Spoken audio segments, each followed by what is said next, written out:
Quédate en la 91.7. Ya viene la entrevista de Vos Sabés.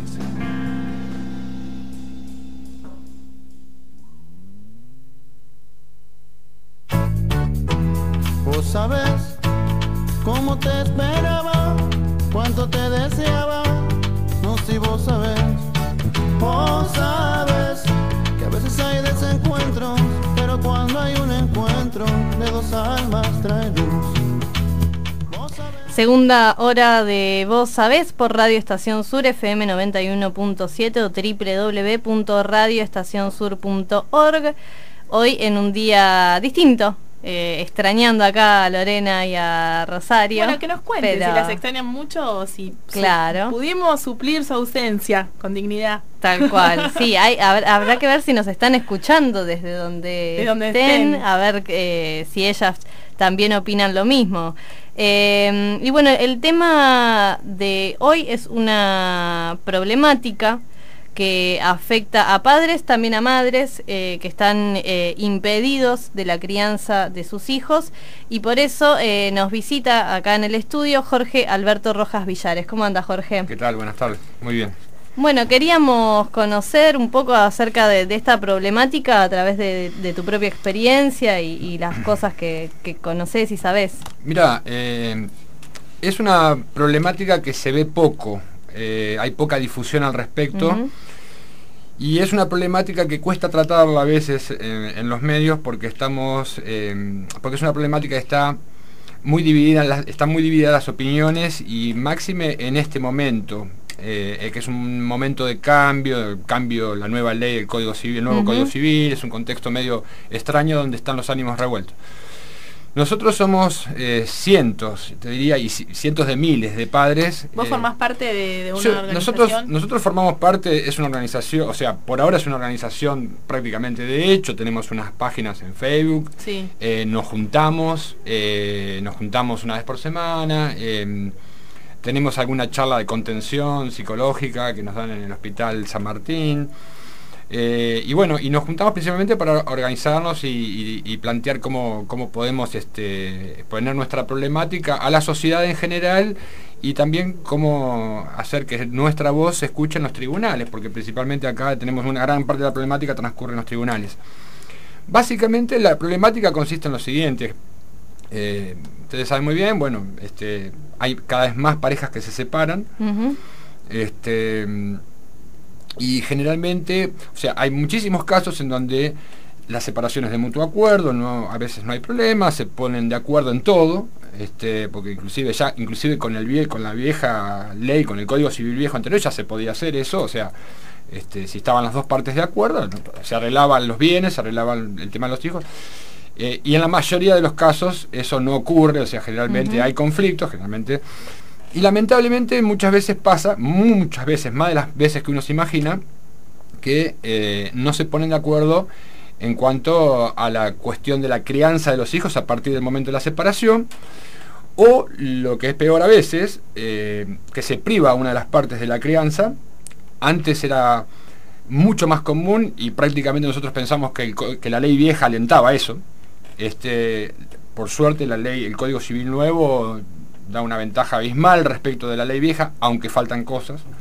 ¿Cuál es la diferencia? La tenencia compartida. Bien. O sea, no se llama tenencia compartida, sería la responsabilidad coparental en la crianza. Bien. Dice la terminología nueva del código, pero está esa posibilidad. Lamentablemente no es la primera opción. El Código Civil nuevo la da como la última opción, pero debería ser la primera opción. Lo primero que deberían preguntarte a vos es si vos estás a las dos partes, ¿no? Si están los dos de acuerdo en continuar con la crianza, eso el juez debería ser la primera cosa que te pregunte, y después las demás opciones, porque puede ocurrir que uno se separe y que una de las partes del matrimonio no esté de acuerdo, o sea, esté de acuerdo en ceder la crianza al otro, lo que antes sería la tenencia antiguamente, y bueno, en ese momento lo único que restaría, y eso sí es obligatorio, era obligatorio antes y lo es ahora, bueno, la compensación económica para que se continúe la crianza del chico en el estado que estaba. Lo que querés decir es que puede darse el caso de que un padre no quiera formar parte de la crianza y la ley lo contempla y está bien que así sea, se quedarían con la madre, y si el padre está obligado de pagar los alimentos. O para ser más justos en cuestiones de igualdad, también podrían quedarse con el padre y la madre decidir. Obviamente, lo que pasa, la madre, entiendo. Sí, uno lo ve desde el lado de la madre, que es lo que hay un montón de... Que es de donde radica la dificultad de su lucha, ¿no? De visibilizar, digamos, la problemática desde el punto de vista del padre, que por ahí es el menos tenido en cuenta, y que sufre de la misma manera. Por supuesto. No, lo que pasa es que cuando yo empecé con este asunto, yo me separé el año pasado. O sea que llevo un año nada más que separado. Yo no me imaginaba, no me imaginaba la cantidad de cuestiones de prejuicios instalados que hay respecto de cuestiones de género y de este tema en particular.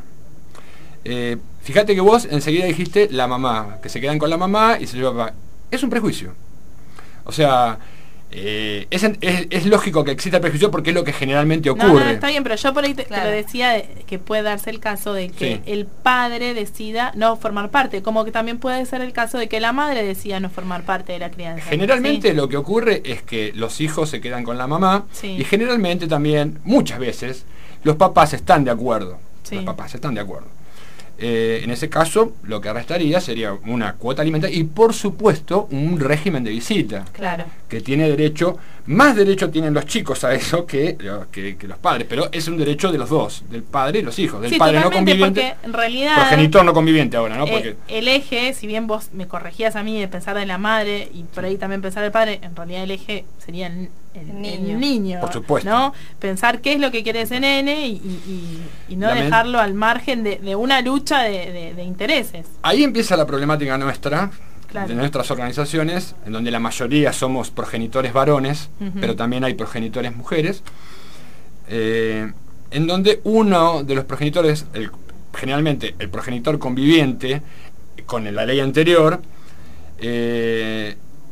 prohíbe o no permite el contacto con el otro progenitor no conviviente por cuestiones, vamos a ponerle, resueltas de un matrimonio, o en el mejor de los casos. Sí. En realidad no hay ningún motivo y es un delito penal. Sí, hay una ley, ¿no? Exacto, la 24.270 es una ley que trata justamente, específicamente, el tema del impedimento de contacto. Que pena con prisión. Pena con prisión. Y aquel padre que niega el contacto. Al progenitor no conviviente.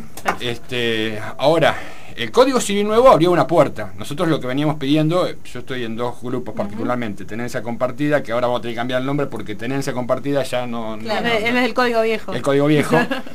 También en España dicen custodia compartida. Y en foros de padres, madres y abuelos impedidos de contacto, porque también está ese tema, o sea, no solamente es el padre, sino es toda la rama familiar paterna la que generalmente queda afuera, privada de el contacto con los hijos. El Código Civil, te aclaro, como toda cuestión política y nueva, hay disidencias, estamos en un momento revuelto donde algunos dicen esto no va a servir para nada, otros dicen esto es una gran ventaja, hay que aprovecharlo. Yo personalmente creo que el Código Civil nuevo es una ventaja, es un avance, es un gran paso. Yo estoy muy de acuerdo, por lo menos en todo lo que refiere a la cuestión de familia, venía ya cambiándose, o sea, el código que teníamos viejo ya había sido había sufrido unas cuantas modificaciones, creo que en el 2011, y ya se venía mejorando muchísimo. Yo creo que es una ventaja, pero hay otros compañeros en la asociación que lo ven con cierto grado de indiferencia a la cuestión, dicen esto va a ser lo mismo, es cambiar la letra de la ley, pero plantean que la problemática está en los operadores judiciales. Ahí tenemos otro problema. Claro, porque los jueces. Los jueces, los abogados, la gente que realiza las pericias técnicas psicológicas de los juzgados, los cuerpos técnicos, los trabajadores sociales.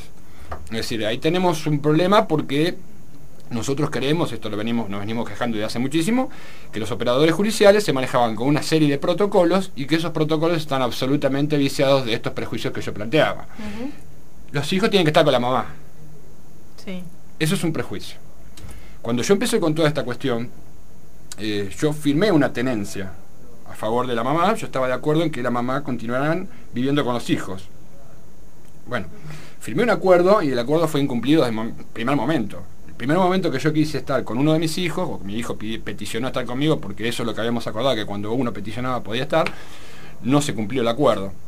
¿Cuántos años tiene tu hijo? Yo tengo 3 hijos. El mayor tiene 14 años y tengo 2 mellizas de 7 años. El caso particular mío es rarísimo, es atípico por los casos que yo veo en la asociación, porque yo había seguido la tenencia por los 3, en ese momento la tenencia, y estaba dispuesto a una cuota alimentaria, y por supuesto pedí un régimen de visitas que en el caso mío era abierto, a petición del mayor. El mayor, yo le tenía que comprar acuerdos de régimen de visita, hay muchas clases, eso se acordaba antes. Cada caso tendrá sus particularidades. Claro, hay algunos otros casos en donde son visitas puntuales. En el caso mío, como yo lo que le había planteado en ese momento a la juez, era que yo quería seguir criando a mis hijos y no tenía un régimen de crianza compartida, entonces lo que quería era lo más amplio posible, un régimen en donde cuando ellos quisieran verme o yo quisiera verlos pudiera hacerlo, por supuesto respetando la privacidad de la progenitora conviviente. O sea, tampoco yo iba a estar todos los días tocándole el timbre con la excusa de ver a los chicos, no era esa la cuestión, pero la cuestión es que si, por ejemplo, el mayor, como pasó, quería quedarse un fin de semana conmigo, pudiera hacerlo, o que cuando él considerara que sus hermanas me estaban extrañando, llamarme, hacerlo. Por supuesto no funcionó nada de eso. Entonces lo que se me sugirió fue un régimen de visita más estricto, con un horario puntual. Y yo sinceramente sentí que me convertí en un papá McDonald's. Es decir, un papá para los fines de semana, que lo saca a la plaza. O sea, yo me convertí de repente en una niñera que lo sacaba a pasear los fines de semana. Claro. No criar mis hijos. Yo dejé de criar mis hijos hace un año. Hubo episodios a nivel judicial, porque nosotros tuvimos discusiones. Hubo discusiones violentas. Hubo una discusión violenta en la puerta de mi casa. Y acá tenemos el otro lado de la problemática. El tema de la violencia y el tema de la igualdad de género. Yo tuve una discusión violenta y generalmente eso cuando en una situación de conflicto con tu pareja, cuando se produce un episodio de ese tipo, lo primero que hace generalmente la mujer es ir a la comisaría de la mujer y hacer una denuncia por violencia. Y yo te diría que está perfecto que eso ocurra en el 99% de los casos. El problema es que el sistema judicial no funciona bien.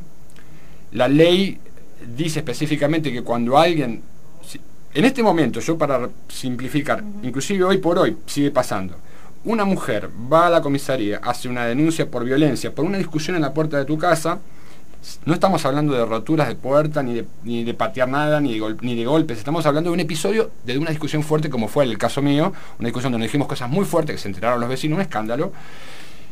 Es un episodio violento, sin lugar a dudas, pero con eso una mujer puede ir a la comisaría de mujer, denunciarte y a vos te ponen 90 días de restricción perimetral. O sea, yo por 90 días no pude acercarme a mis hijos. Si yo me acercaba a mis hijos, cometía desacato, porque es una orden judicial, y ahí sí cometí un delito penal y podía ir preso. Entonces, la ley originalmente establece, la ley de violencia intrafamiliar, creo que no me acuerdo ahora el número que es, pero lo que establece es que la juez o el juez tiene 10 días para resolver en esa cuestión. Automáticamente, esto es una medida cautelar, automáticamente te ponen una cautelar, 90 días de restricción, generalmente perímetro de 200 metros, más o menos, son más o menos parecidos, y vos por 90 días no podés ver a tus hijos por una discusión que tuviste con tu expareja o con la progenitora. Sí, digamos que como vos decís, es una problemática que no tiene una sola variable, sino que son muchas. Hay personas en juego con sus sentimientos y con sus intereses, digamos, es un tema sensible, sin defender a la madre, sin defenderte a vos, o sea, es difícil tomar partido, uno que escucha ahora tu lado del relato. Imagino yo que para la justicia también, obviamente, radica esta dificultad y evidentemente queda expuesto que hay deficiencias desde el ámbito judicial para poder cubrir todas estas variables. Digamos, vos decías, en el 99% de los casos está bien que la mujer vaya y denuncie. En realidad es en el 100% de los casos está bien que la mujer pueda denunciar que fue víctima de violencia, pero también debería ser que el varón que fue víctima de violencia también pueda acercarse y hacer la denuncia, porque también es violencia de género. Uno quizás toma como violencia de género del varón hacia la mujer, y la mujer hacia el varón también comete violencia de género. Y de alguna manera, no digo que sea tu caso, pero puede darse que los padres cometan violencia hacia sus hijos desde el punto de vista que están discutiendo entre ellos para ver quién se queda con los hijos. Es un tema muy triste y muy sensible. Yo me pongo en tu lugar y te veo que estás sufriendo, que le estás pasando mal, y es súper valorable que te sumes a una lucha para defender digamos, tus derechos y los derechos de otras personas que están en tu misma situación. No, nosotros lo que no, o sea, no nos quejamos de las leyes que tenemos, nos quejamos, como vos bien decías, de falencias, pero nosotros decimos que no son falencias, nosotros decimos que hay lo que pasa es que los operadores judiciales están atravesados por ciertos grados de prejuicios. Y por supuesto por un mal funcionamiento. Ustedes desde estos de esta organización, de estos grupos que se juntan, digamos, y desde ahí, ¿qué es lo que tratan de hacer? Tratan de hacer acciones para tratar de que se rompan estos prejuicios, de tomar acciones conjuntas para... Nosotros básicamente, en realidad, principalmente lo que buscamos es que se cumpla la ley. Estrictamente. Porque quizás para los que nos están escuchando, que están en una situación similar, que puedan acercarse a estos grupos y que sepan qué es lo que hacen en estas reuniones. Vos fíjate que nosotros básicamente lo que pedimos en primer término es que se cumpla la ley. En segundo término lo que hacemos es difusión para que se conozca la problemática.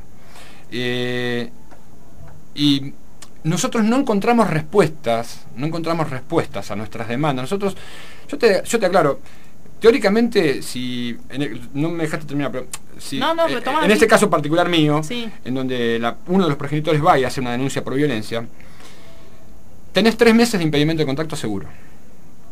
Cuando la ley dice que el juez tiene que resolver en 10 días, a lo sumo, puede ser que uno de los progenitores haya sido violencia y esté produciendo violencia. Porque también no es lo mismo un episodio de violencia que una persona violenta. No es lo mismo que vos tengas una discusión violenta. Yo puedo tener con vos en un rato una discusión violenta y no ser yo un tipo violento ni vos una persona violenta. Demostrar que yo soy una persona violenta implica que yo tengo una constancia en el tiempo, que produje daños en el pasado, que fui denunciado, o sea, una serie de cuestiones. Inclusive esto yo lo averigüé bastante porque lo puedo decir, o sea, y finalmente lo que hubo fue un episodio violento y generalmente lo que pasa es que son episodios aislados de violencia. No es como se piensa que la media es que bueno, el tipo es seguro que es violento. Hay muchísimos casos de hombres violentos. Nosotros lo que decimos es que también hay muchísimos casos de mujeres violentas. Nosotros lo que decimos es que la cuestión no es de género. Nosotros lo que decimos es que hay violencia. ¿Hay violencia o no hay violencia? Sí, digamos que la manera de romper con el prejuicio parte, digamos, de cómo se lo comunica. Nosotros creemos que, inclusive creemos que la violencia tiene una serie de variantes y que generalmente lo que sí es posible es que generalmente algunos varones estén enmarcados más en unas variantes y las mujeres en otras. Nosotros creemos que el impedimento de contacto es violencia. Básicamente lo que decimos es eso, inclusive de hecho hay una ley. Así que nosotros creemos que la cuestión central no es la cuestión de género. Nosotros creemos que hay un prejuicio instalado de que y ese prejuicio instalado, lo más peligroso de esto es que está instalado en los operadores judiciales, y entonces ya es mucho más fácil para una mujer que entre una denuncia de violencia, que inclusive en algún punto es respetable. Nosotros no estamos en contra de los logros que las mujeres y que los movimientos feministas a través de la historia han obtenido, los avances y los derechos que han adquirido hasta este momento. Nosotros estamos completamente de acuerdo. Bueno, menos mal. No, quiero que quede claro eso. Nosotros no es una lucha contra el género, es una lucha contra una injusticia en donde no estamos hablando de cuestiones de género. De hecho, nosotros en la asociación tenemos muchísimas mujeres y mamás impedidas de contacto. Inclusive hace poco estuve dialogando con una chica que estuvo presa por abuso sexual de su hija mujer. Yo estuve buscando estadísticas, porque no conocía ningún caso.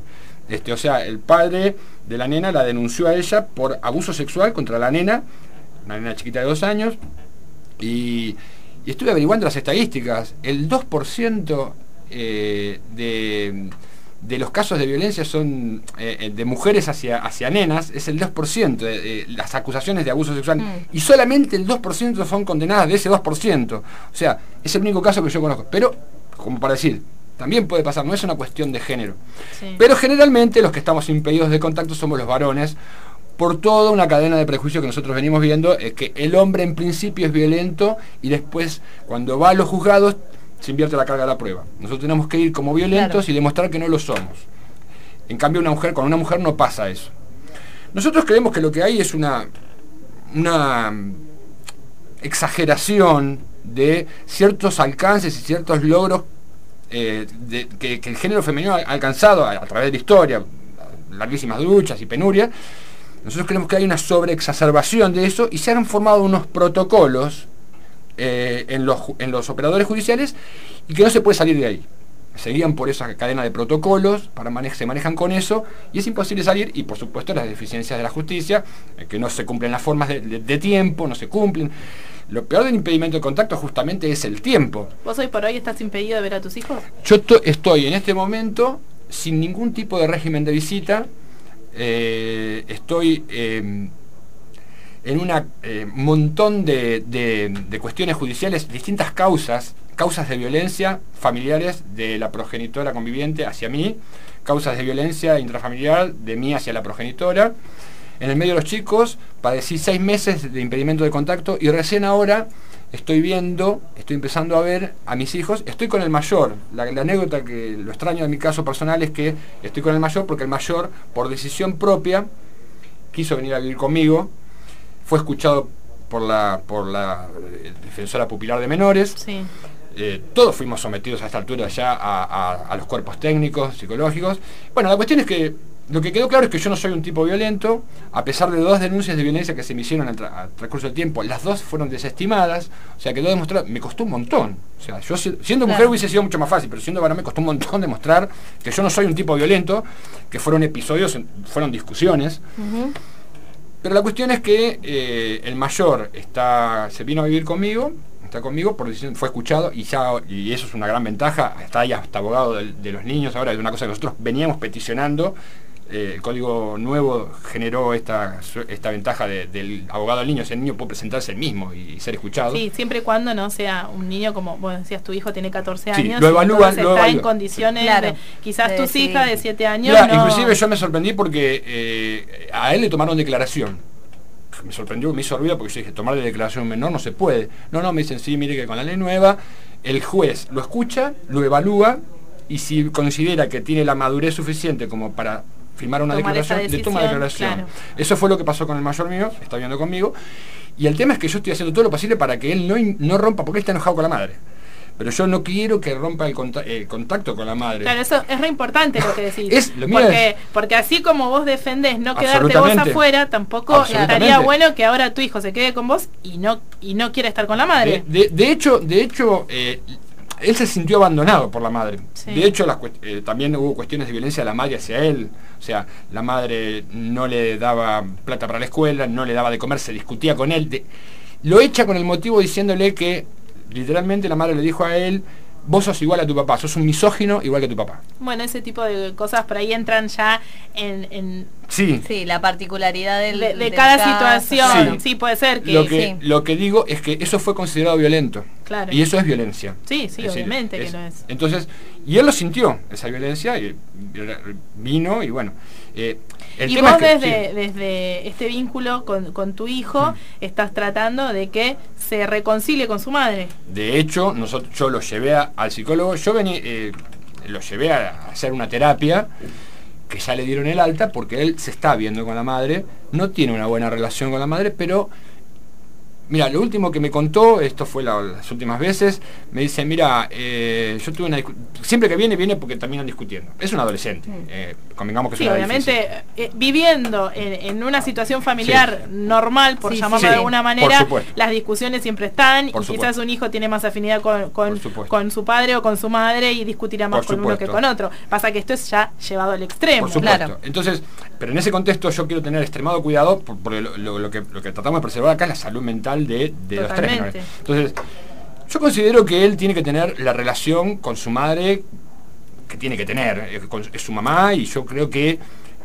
puede tener, porque en el fondo, cuando nosotros nos divorciamos en su momento, yo siempre la consideré una buena madre.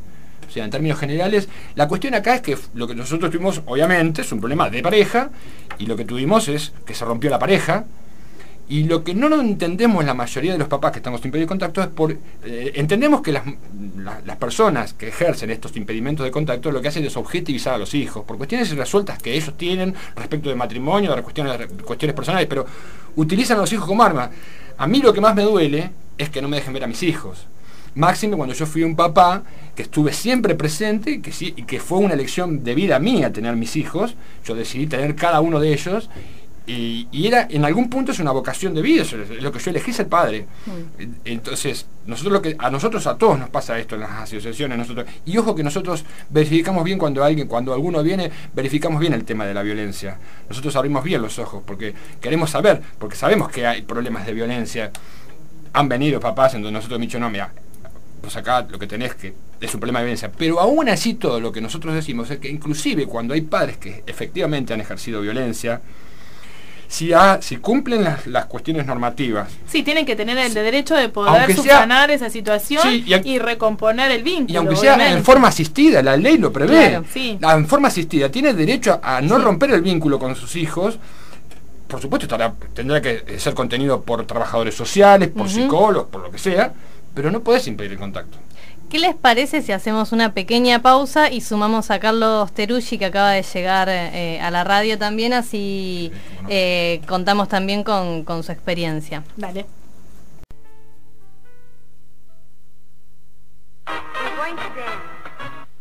Vos sabés, el programa que conecta a las mujeres con su saber más profundo.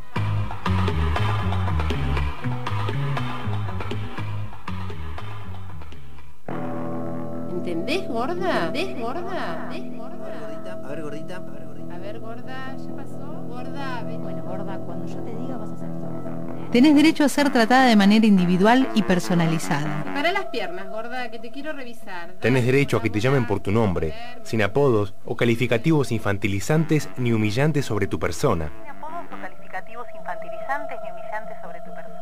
¿No me puedo ir a mi casa? No me quiero quedar internada si falta. No me quiero quedar internada. Y a que se conozcan tus deseos y tus necesidades durante el proceso de nacimiento. Ley Nacional 25.929. De derechos de padres e hijos durante el proceso de nacimiento.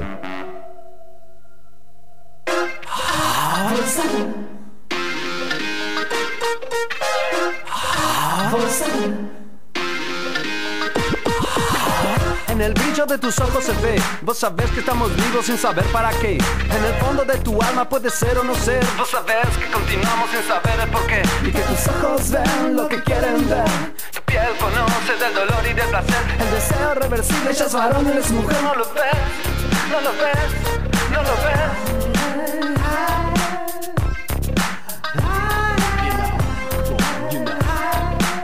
Vos sabés, vos sabés, vos sabés. Seguimos en Vos Sabés hasta las 7 de la tarde, quedan 15 minutitos y se ha sumado junto a Jorge, con quien veníamos charlando desde hace ya un buen rato, se ha sumado Carlos Teruggi a tratar esta problemática. ¿Cómo estás, Carlos? Muy bien, muy buenas tardes y agradezco el espacio que nos ofrecen a los papás para poder difundir esta temática que realmente es muy dolorosa y compromete no solamente a nosotros, sino a buena parte de la sociedad, quizás en la gran mayoría oculta. Los impedimentos de contacto es una situación que genera que el padre se vaya apartando poco a poco del desarrollo o de la crianza del chico. Y estos impedimentos... No solo el padre, sino, digamos, toda una familia que está junto con ese padre, ¿no? Claro, bueno, abuelos, tíos, primos, exactamente, ¿no? Pero lo que primero principia es el apartamiento o el alejamiento del padre, porque es algo sistemático, no se hace de un día a otro, no se hace un corte abrupto. Comienza con pequeños detalles donde el padre es apartado, supongamos, del colegio o de los horarios de participación del colegio, sea la entrada, la salida o incluso también en las reuniones de padres.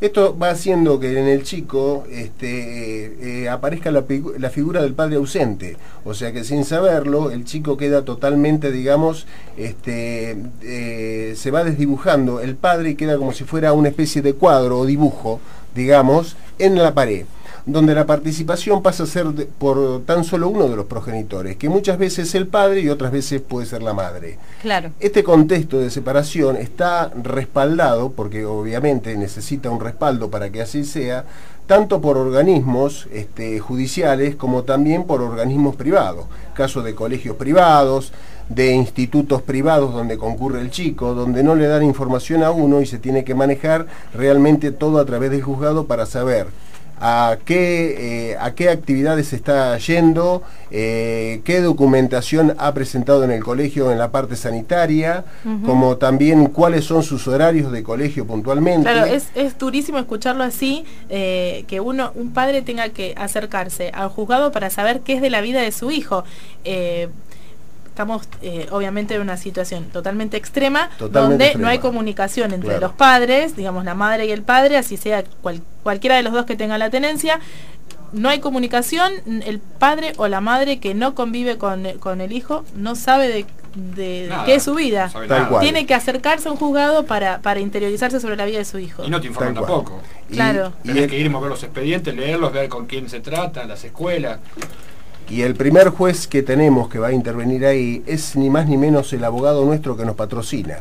Cuando nosotros concurrimos a una audiencia, rara vez hablamos con la jueza. Quienes hablan con las juezas o con los asesores letrados, es ni más ni menos que el abogado. O sea, ¿qué es lo que ocurre dentro de la audiencia? Nosotros no sabemos y rara vez tenemos la oportunidad de participar.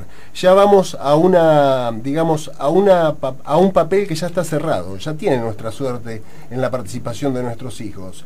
Y por ejemplo tenemos una ley, o existe una ley que la ha determinado el gobierno, la ha sancionado el gobierno, que es la ley 26.061, una ley nacional, donde prevé la participación del abogado del niño, ni más ni menos, donde a lo que nos contabas vos hace un rato. Donde el chico pasa a ser representado por un patrocinio. Y ahí tenemos otro inconveniente. Los mismos jueces demoran la llegada de esa persona para que pueda defender a los intereses del chico. Hoy por hoy los asesores de menores, los cuerpos técnicos de los juzgados reciben a los chicos que van a manifestarse y rara vez su voz es tenida en cuenta. Le diría más, casi nunca, porque realmente determinan lo que el progenitor que tiene la tenencia o que tenía hasta la ley anterior la tenencia, determinaba qué era lo que se debía hacer. Hoy por hoy tenemos un nuevo código que va a entrar en vigencia, quién sabe cuándo, porque si bien el código está en vigencia, la aplicabilidad del mismo está muy dificultosa. Yo hace aproximadamente 5 meses que no veo a mi hijo y hasta el día de hoy mi abogado no sabe cómo sigue el tema puntualmente en cuanto a volverme a reencontrar con él. Mi hijo ha ido a declarar a la justicia y ha pedido verme y lamentablemente la justicia hasta el día de hoy no se ha expedido por la petición, digamos, o por el decir de los chicos. ¿Qué edad tiene tu hijo? Mi hijo tiene 10 años y 8 meses. Y también estoy imposibilitado por por una acción perimetral de poder concurrir al establecimiento escolar donde él acude para hacerme de la información o poder verlo ahí. Porque no existe nada en contra de mi hijo, puntualmente, por el cual yo no lo pueda ver o estar en contacto telefónico con él. Claro. Acá una de las oyentes había comunicado preguntando cómo es la situación cuando el hijo en cuestión tiene menos de 1 año y está en periodo de lactancia, es decir, qué pasa con las mamás y los papás que quizás tienen esta problemática cuando el chico es tan chiquito. Lo tiene que pedir, ni más ni menos, a la suerte del juzgado de familia, que sea realmente abierto y que tenga contemplaciones para con ese padre o con esa madre que quiere ver o participar o saber qué es lo que ocurre con su hijo. Obviamente hay una cuestión biológica por la cual hay un lazo en el primer año, te diría, de vida entre la madre y el bebé, obviamente, pero es una cuestión que no se puede separar, la cuestión biológica. Más allá de eso, después, de todas maneras, el papá tiene derecho a asistirla o a formar parte de la crianza, no perderse en ninguna etapa de crecimiento del chico. Acá igual, a ver, son muy tristes las historias de los dos. Veo que te emocionás cuando lo contás. No puedo ni imaginarme lo que es estar lejos de mi hijo por tanto tiempo. La verdad que me duele que así sea. Está bueno que lo puedan contar, que la gente se entere de que estas cosas pasan, de que hay padres que tienen el derecho, la necesidad de estar con sus hijos, y que hay hijos que tienen el derecho y la necesidad de estar con sus padres. Tal cual. Es muy triste porque primero que se está incumpliendo una ley que es la 24.270. Exactamente. O sea que en este caso ustedes son dos padres varones, son las madres de sus hijos los que tendrían que ir presas por impedirles ver a sus hijos. De hecho, está denunciado. Lo que pasa es que hay un mal funcionamiento ahí de la justicia. Yo la denuncio por impedimento de contacto, porque hace 6 meses que no la veo, y un día las veo en la puerta de la escuela y se terminó el impedimento de contacto.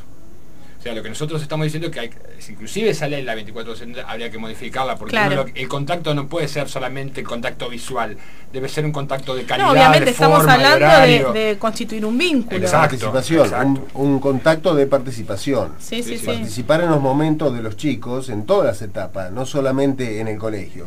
Están los cumpleaños, las fiestas patrias, están el día a día, de no hacer nada, de sentarse a ver tele. Claro, se las convierte, tal cual. Obviamente. Los chicos se convierten en huérfanos de padres vivos. Claro. Porque además de toda esta problemática está la alienación que se le produce hacia los chicos de la madre hacia del progenitor conviviente, para decirlo correctamente, con los hijos, desde el momento en que el solo hecho del tiempo de impedimento, eso produce alienación, eso produce que se desdibuje la figura, eso produce que... A mí me decían, no, pero enseguida cuando los vuelvas a ver, enseguida se reconstituye eso. Es probable, pero mientras tanto no. Claro. Otra cosa, un ejercicio mental que yo propongo para la gente que no tiene la fortuna todavía o que ojalá espero que nadie le pase esto, ¿no? Pero yo era un papá que si yo pasaba un día, a veces por cuestiones de laburo, estaba 1 o 2 días sin verlos, por alguna cosa especial que no pudiera ir a casa, estaba desesperado por ver a mis hijos. Los que son papás saben lo que es extrañar a los chicos. 2 días, 1 semana. Bueno, nosotros tenemos padres con la problemática que hace años que están impedidos de verlo. Y es muy poco lo que se puede hacer. Si sos varón, tenés un problema, es un agravante ser varón para esta problemática. Nosotros también nos quejamos. Es más difícil la lucha. Es más difícil. Hay varios papás que ya se han constituido en organismos con figuras jurídicas y han establecido puntualmente centros de terapias para tratar esta problemática y tratar de llegar, digamos, a cuerpos de mediación, para que evitar que se llegue, digamos, con los chicos a estos estados de violencia que obviamente quedan totalmente ocultos a la sociedad, porque evidentemente el chico, al no poder manifestarse y no saber tampoco qué es lo que le está pasando, queda mutilado de uno de los dos padres y pasa a tener una vida totalmente, digamos, antinatural en lo que se relaciona a los vínculos familiares. Y lo que decías vos es verdad, el grupo de familiares de uno u otro de los progenitores también queda apartado, como así también las amistades o las actividades que venías llevando, que de repente se ven cortadas bruscamente por un impedimento de contacto, por una perimetral o por una falsa denuncia que después para remontarla lleva lamentablemente años. Claro. Y ahí tenemos ni más ni menos la figura de decir, estar con papá realmente es un conflicto, porque aparecen estas situaciones, digamos, de detrás de la mesa, que de repente el chico deja de ver a uno de los progenitores sin saber bien por qué. Claro. Así que bueno, lamentablemente tenemos que seguir en esta situación, y el planteo que se hace hoy por hoy es básicamente la formación de foros de padres para que podamos denunciar ni más ni menos todas estas situaciones frente a la legislatura o frente a los gobiernos provinciales, para que se pueda establecer realmente una figura que contemple a los padres y madres que están impedidos de contacto, de poder llevar adelante y en difusión una recomposición de los vínculos. Que de esta forma se quedaría a la luz que la justicia, más allá de que es una justicia, resulta totalmente incompetente o falta a la verdad para lo que es el vínculo con los chicos. Y la Convención de los Derechos del Niño realmente queda de lado porque el chico deja de tener su expresión y de la libertad, como bien lo establece, a ambos progenitores y a su familia. Nosotros ya nos vamos acercando al final del programa, se viene Residuos Urbanos.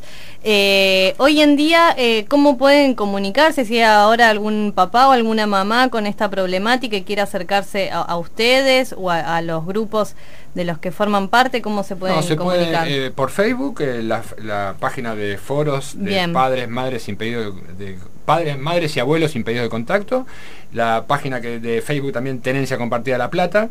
Bien. Y si no, te puedo dejar un celular mío, también se pueden comunicar conmigo, yo no tengo ningún problema en asesorarlo. El teléfono que tenemos de contacto, uno de ellos, es el 0221-319-7233. Perfecto. Lo dejamos en nuestro muro de Vos Sabés para sí, ya el grupo de los foros ya lo compartimos, así cualquiera puede ahí acercarse. Ojalá que ninguna familia tenga que vivir estas situaciones, la verdad que es no llegar a esta instancia, triste, ¿no? Sí. Porque estamos hablando de una deficiencia judicial, de un vacío que no contempla esta situación, pero lo importante sería no llegar a esta situación. Claro. Bueno, es medio utópico lo que estoy diciendo, y en el caso de ustedes que lo están viviendo y sufriendo en carne propia, más difícil todavía de imaginar, pero bueno, que así sea, ¿no? Que logremos poner a la familia en el centro y no el egoísmo, ¿no? Y el mensaje por ahí que yo siempre trato de dejar es que, como consejo práctico, frente a una separación, el mensaje es: por favor, resguarden sus hijos de los problemas de los grandes y no los tomen como rehenes y no los objetivicen. Bueno, cierra, sí, ¿no? Perfecto. Sí, perfecto. Bueno. Jorge, Carlos, muchísimas gracias, por acercarse y muchas compartir su testimonio. Ana, gracias por el aguante. No, gracias a vos, Juliana, fue un placer. Nos vamos, como le gusta a Lorena Ribot, con un clásico, Money for Nothing, de Dire Straits. Está buenísimo este tema. Tremendo. Y les recordamos que mañana es el cumpleaños de Radio Estación Sur. Los esperamos a todos desde las 2 de la tarde en el Centro Cultural Daniel Omar Favero en 117 y 40. Y les recomendamos que se queden escuchando la radio, que ya viene Residuos Urbanos.